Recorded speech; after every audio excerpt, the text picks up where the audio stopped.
ang mga disciples wala ga pray ngadto kang Maria. Never. No, wala gi verse sa Bible nga gatudlo nga kita magpray ngadto kang Maria. Gusto magpray kita direct to the Father gayod. Dayon ikaunom, dili si Maria ang mediator between God and man.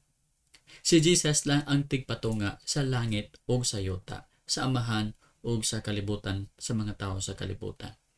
Ingon pagad na sa 1 Timothy 2:5, for there is one God and one mediator who can reconcile God and humanity, the man Christ Jesus.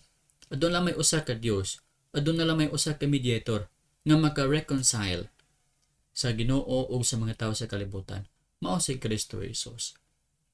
Mao na nga dili nata need moagi ka Maria kung kita mag-ampo kay dili man siya ang mediator, dili siya ang mediatrix.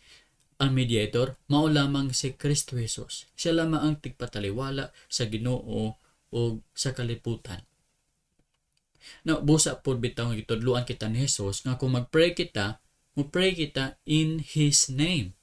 In Jesus' name. Kung basahin mo sa John 14:13-14, you can ask for anything in my name, and I will do it. Why man ni Jesus? So that the Son can bring glory to the Father.